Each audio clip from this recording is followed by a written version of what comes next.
Todavia, tudo quanto fosse obtido da mente de cada um seria para eles como sacrossanto depósito que jamais seria traiçoado, podendo-se mesmo adiar que apenas o mestre instrutor do paciente seria o depositário dos seus terríveis segredos, guardando-os zelosamente para a instrução do mesmo, pois assim determinava as leis da caridade. Esporadicamente, como naquele momento, poderia algo surpreender, visto tratar-se da iluminação da coletividade, ainda com maior razão quando aquela coletividade se animava da boa vontade para o progresso e do critério tal como nós outros estávamos irradiando. No entanto, Agenor, visivelmente apavorado com a feição que iam tomando os acontecimentos, apelou para a mistificação, ignorando a alta mentalidade daquele por quem era servido, o qual piedosamente se diminuiu a fim de ser melhor compreendido.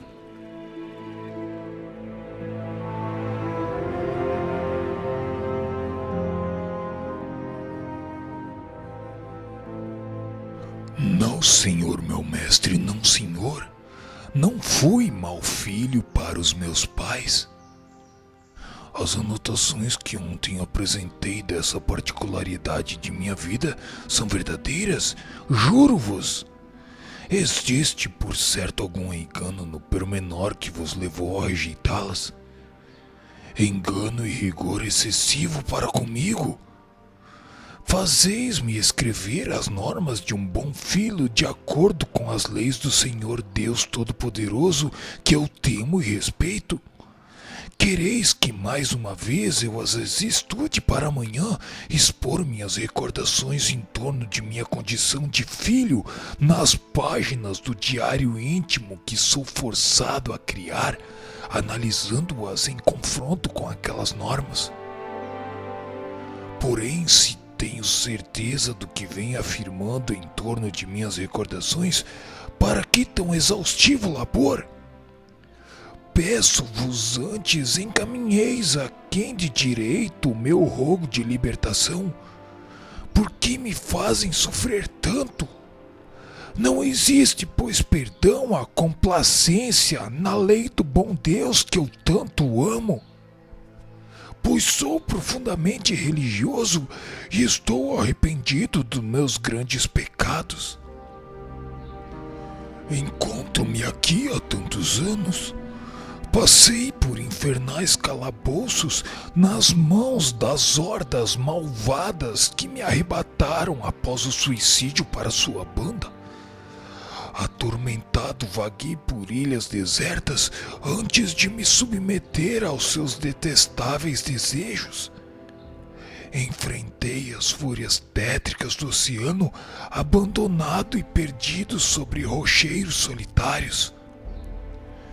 Durante 10 anos me vi acorrentado à cova imunda de um cemitério, onde sepultaram meu corpo asqueroso, enlameado e fétido.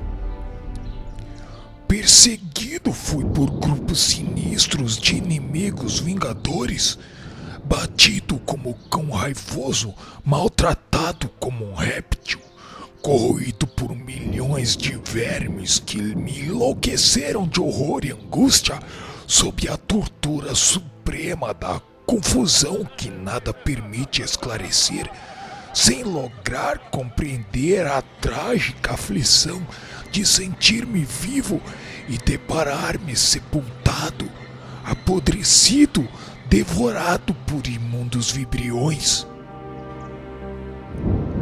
Carregaram-me prisioneiro os malvados, atado de cordas resistentes, e prenderam-me na própria sepultura em que jazia.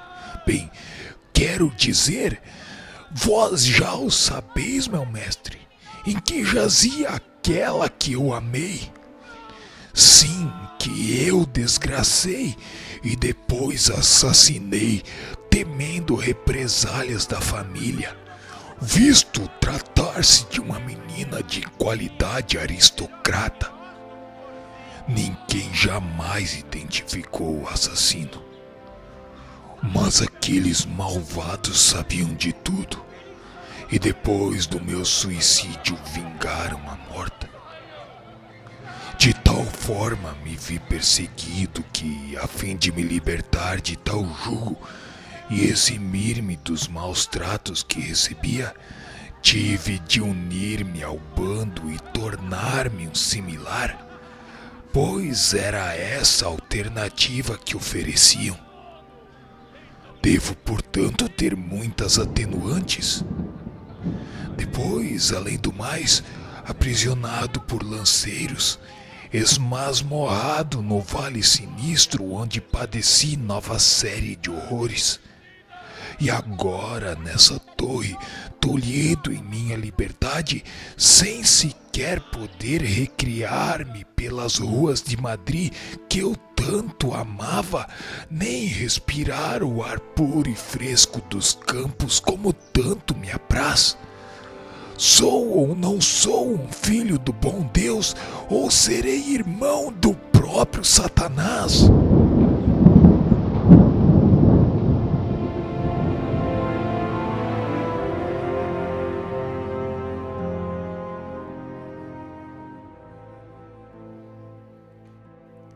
Aquelas declarações impressionavam-nos.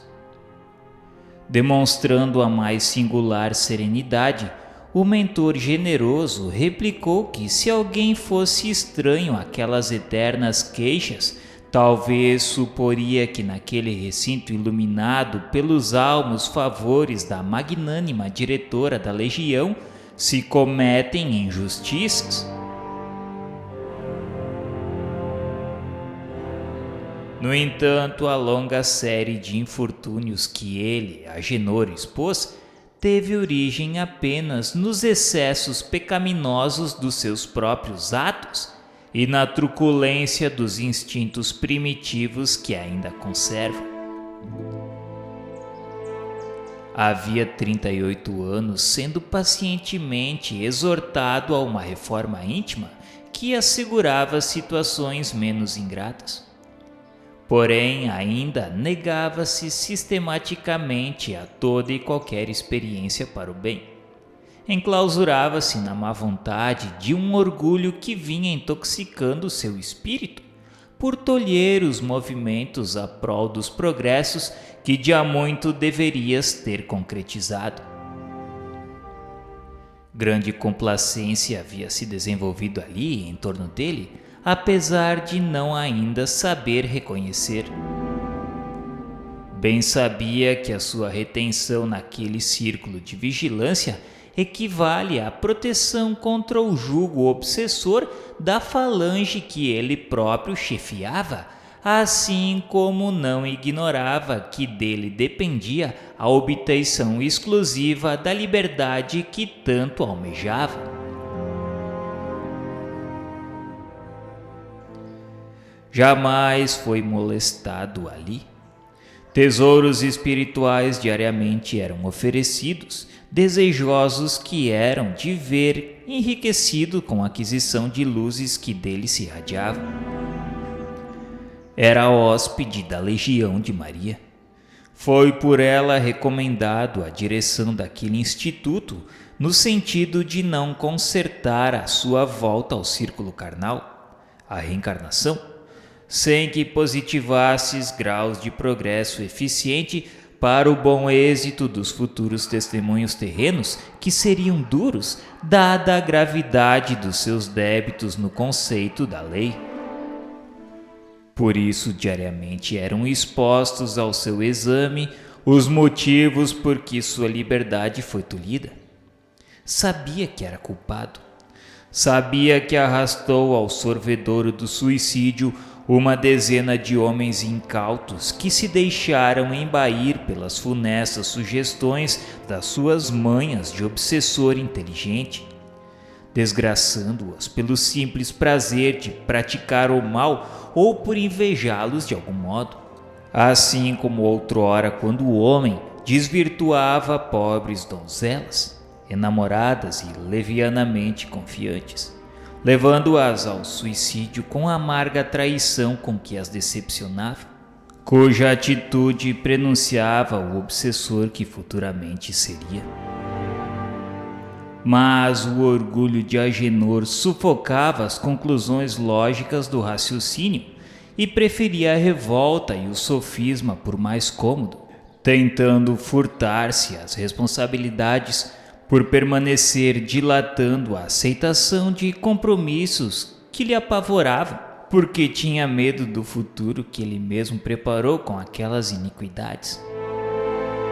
Agora, porém, existiam ordens superiores ao seu respeito. Urgia apressar a sua marcha para o progresso, forrando-lhe da permanência indefinida no círculo vicioso que lhe prolongava os sofrimentos. Mas para que fosse colocado um fim a tão lamentável estado de coisas, era necessário aquela experiência suprema. O nobre instrutor lhe esclareceu que quiseram evitá-la por dolorosa, concedendo-lhe prazo mais que justo para por si mesmo procurar o caminho da reabilitação.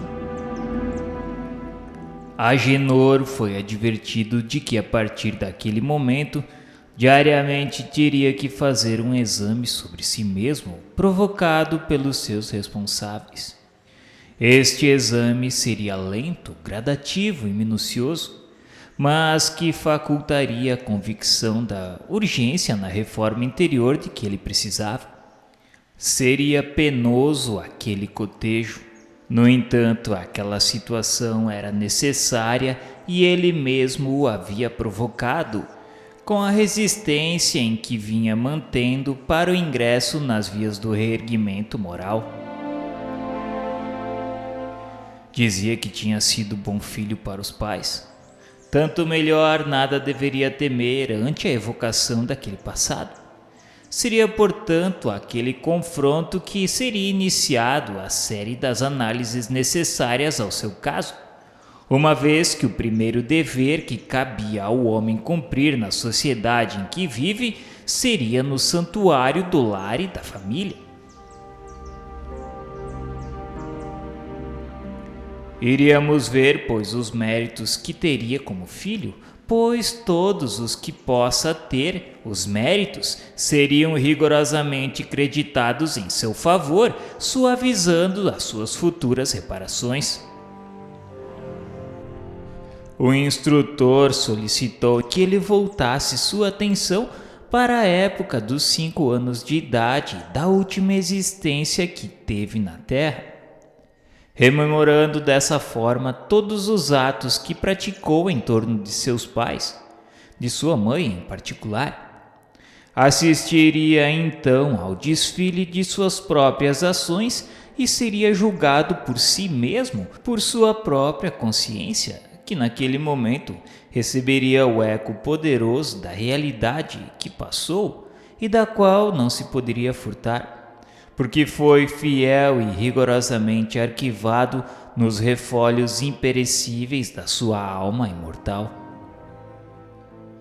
Como todo espírito grandemente culpado, no momento preciso, Agenor quis tentar a evasão.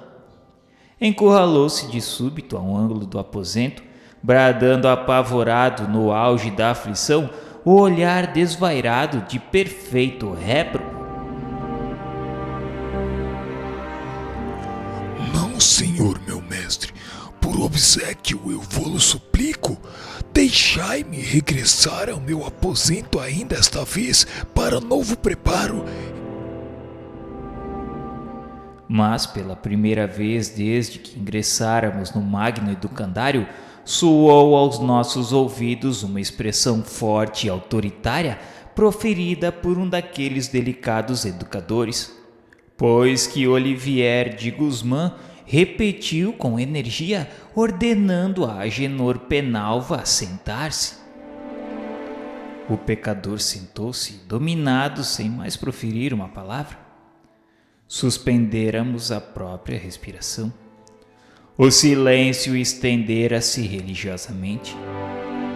Dir-se-ia que a venerável cerimônia recebia as bênçãos da assistência sacrossanta do divino médico das almas, que desejaria presidir ao cotejo da consciência de mais um filho pródigo, prestes a se encaminhar para os braços perdoadores do pai. Agenor parecia muito calmo agora. Olivier, cujo semblante se tornara profundamente grave, como se concentrasse as forças mentais à mais alta tensão, acomodou-o convenientemente, envolvendo-lhe a fronte numa faixa de tessitura luminosa, cuja alvura transcendente denunciava como originando-se da própria luz solar. A faixa, no entanto, que lembraria uma grinalda, prendia-se ao pálio que cobria a cadeira por fios luminosos, quase imperceptíveis, de natureza idêntica, o que nos levou a deduzir ser o pálio o motor principal daquele mecanismo tão simples quanto magnífico na sua finalidade. A tela, por sua vez, igualmente, ligava-se ao pálio por múltiplas estrias lucilantes, parecendo harmonizada no mesmo elemento de luz solar. A voz do mentor elevou-se, porém, autoritária, envolvida não obstante em intraduzíveis vibrações de ternura. O instrutor Olivier de Guzmán começou sua descrição como lendo os pensamentos de Agenor. Contava ele 5 anos de idade e residia no solar paterno nos arredores de Málaga. Era o único filho varão de um consórcio feliz e honrado, e seus pais sonhavam preparar um futuro destacado e brilhante. Seus pais eram profundamente religiosos e praticavam nobres virtudes de envolta com ações diárias, acariciando o ideal de consagrarem Agenor a Deus, fazendo-o envergar a alva sacerdotal. Nesse instante, o instrutor pediu para que ele acordasse dos refolhos da alma as ações como filho em torno de seus pais, de sua mãe em particular. Era para ele fazer sem vacilar.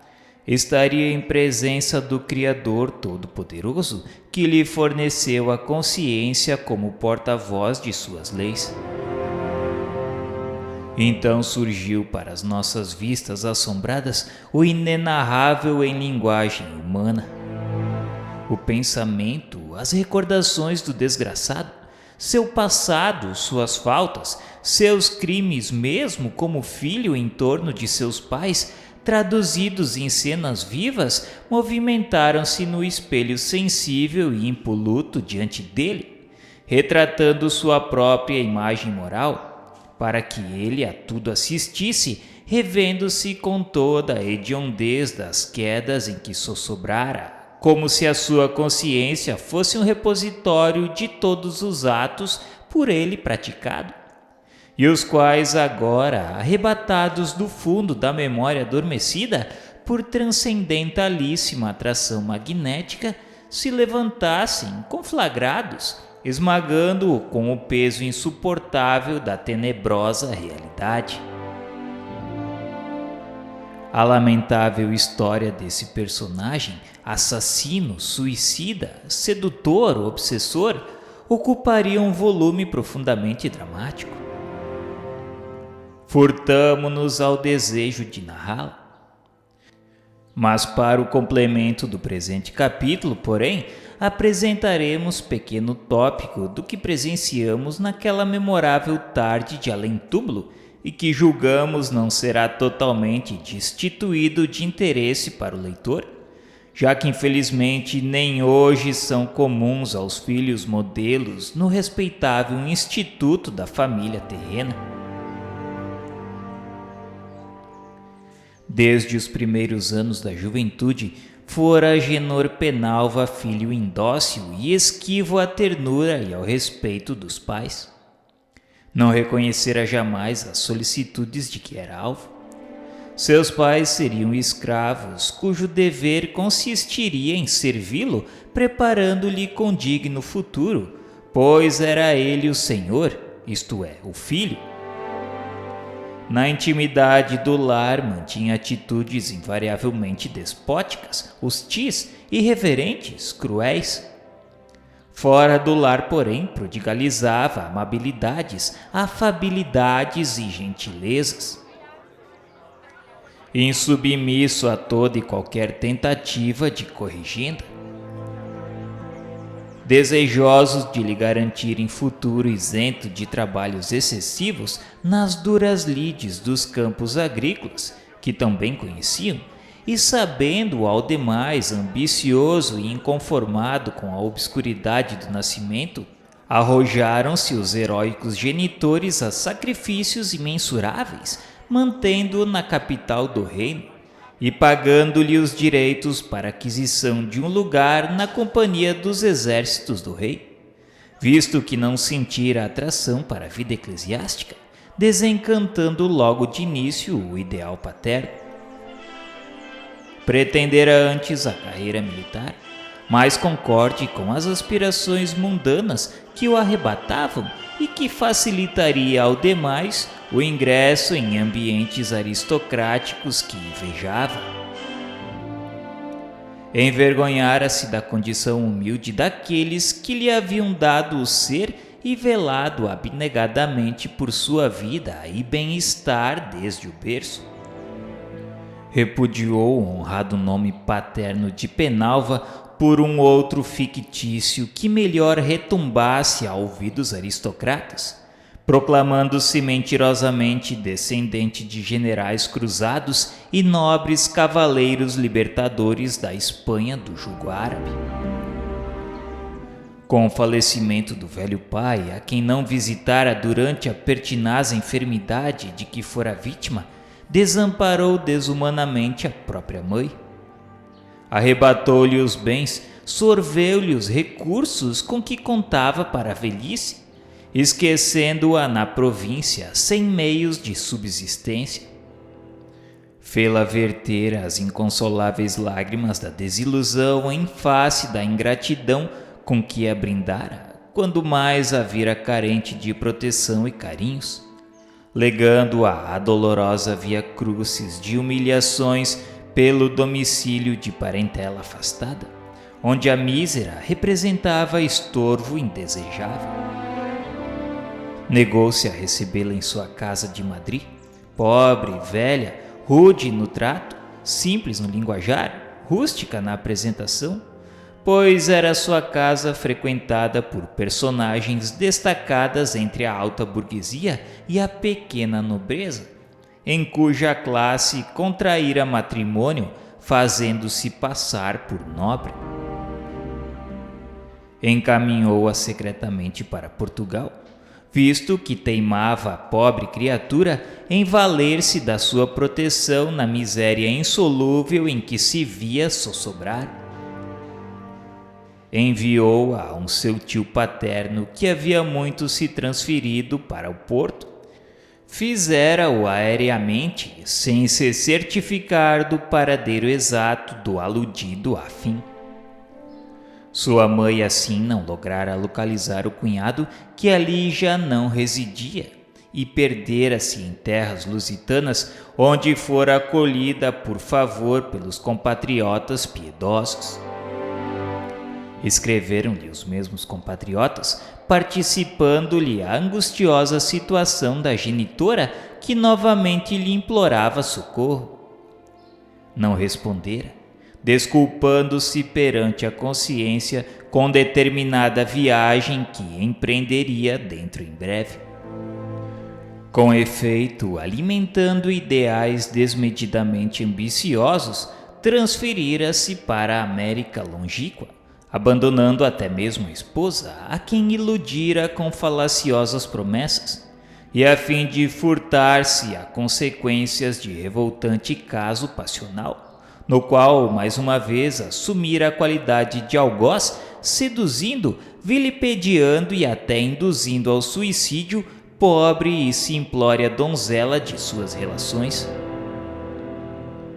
Desinteressando-se assim completamente de sua mãe, abandonou-a para sempre, vindo a infeliz velhinha ao extremo de arrastar-se miseravelmente pelas vias públicas à mercê da caridade alheia, enquanto ele prosperava na livre e futurosa América. Eram quadros dramáticos e repulsivos que se sucediam em cenas de um realismo comovedor, angustiando-nos a sensibilidade, desgostando os mentores presentes que baixavam a fronte entristecidos.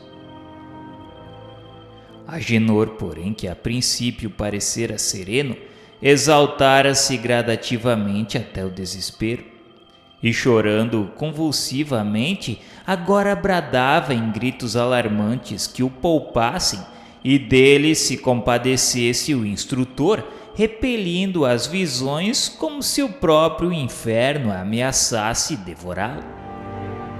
O semblante congesto, enlouquecido por suprema angústia, atacado da fobia 100 vezes torturadora dos remorsos.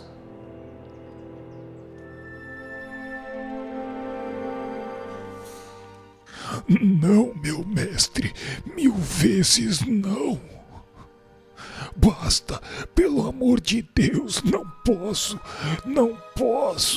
enlouqueço de dor, meu bom Deus. Minha pobre mãe, perdoa-me. Aparece minha mãe, para eu saber que não amaldiçoas o seu filho ingrato que te esqueceu, e me sentir aliviado. Socorre-me com a esmola do teu perdão, já que não posso ir até onde estás a suplicar-te, pois vivo no inferno, sou um réprobo condenado pela sábia lei de Deus. Não posso mais suportar a existência sem a tua presença, minha mãe. As mais angustiantes saudades desorientam o meu coração, onde tua imagem humilde e vilipendiada por mim gravou-se em caracteres indeléveis sob os fogos devoradores do remorso, pelo mal que contra ti pratiquei.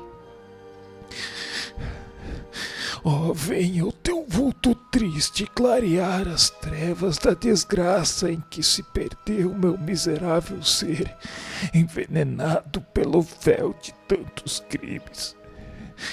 Aparece-me ao menos em sonhos, ao menos em minhas alucinações, para que ao menos eu obtenha o consolo de tentar um gesto respeitoso para contigo, que suavize a mágoa insuportável da tortura que me esmaga por te haver ofendido. Aparece-me para que Deus por ti perdoar-me possa todos os males de que vilmente te cumulei. Perdão, meu Deus, perdão. Fui um filho infame, ó Deus clemente. Sei que sou imortal, meu Deus, e que tu és a misericórdia e a sabedoria infinitas. Concede-me então a graça de retornar à terra, a fim de expurgar da consciência a abominação que a deturpa. Deixai-me reparar as faltas monstruosas, Senhor. Dai-me o sofrimento.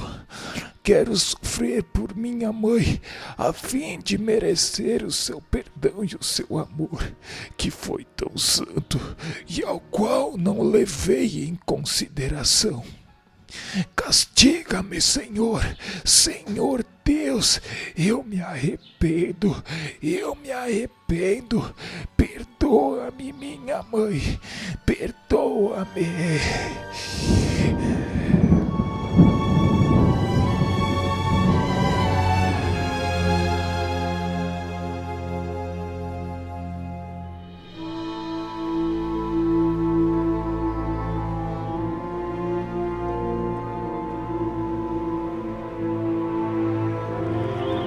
Retirou-lhe o lente sábio a faixa lucilante da fronte e ordenou com autoridade que se levantasse. Levantou-se o desgraçado cambaleante, olhos desvairados como atacado de embriaguez. Haviam cessado as visões. Inconsolável, porém, ele, mísero, furioso, consciente, rojou-se de joelhos, cobriu as faces transtornadas com as mãos crispadas e deixou continuar o pranto, vencido pelo mais impressionante desalento que me fora dado presenciar em nosso instituto até aquela data. Olivier de Guzmán não interveio, tentando consolá-lo. Apenas levantou-o e, amparando-o paternalmente, reconduziu-o aos seus apartamentos. Em ali chegando, recompôs sobre a mesa de estudo um grande álbum, cujas páginas dir-se-iam amarfanhadas, e numa folha em branco escreveu um título e um subtítulo cuja profundidade abalançou nossa alma num frêmito de grande e de penosa emoção. O quarto mandamento da lei de Deus: honrai o vosso pai e a vossa mãe, a fim de viverdes longo tempo na terra que o Senhor vosso Deus vos dará. Relação dos deveres dos filhos para com seus pais. Em seguida afastou-se. Não mais articulara uma palavra. Outro discípulo esperava. Nova tarefa requisitava seus desvelados desempenhos. Padre Anselmo torceu o botão minúsculo do aparelho. Findara igualmente a nossa visão. Não me pude conter e, quase mal-humorado, perquiri como que então deixavam o infeliz assim desamparado, entregue a tão desesperadora situação.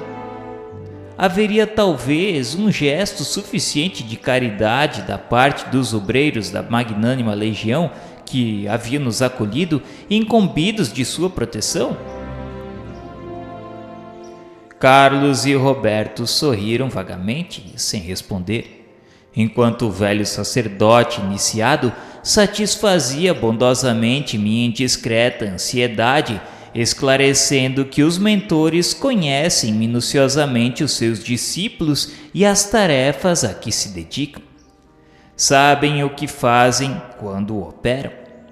De outro modo, quem havia nos dito que o penitente ficaria só e desamparado? Ao contrário, não se encontraria ele sob a tutela maternal de Maria de Nazaré? Calei-me envergonhado. Quando os portões da fortaleza se fecharam sobre nós a fim de iniciarmos a marcha de retorno, ouvíamos ainda ecoando angustiosamente em nossas mentes atordoadas a grita do mau filho entre as convulsões rábicas do remorso. Perdoa-me, minha mãe, perdoa-me.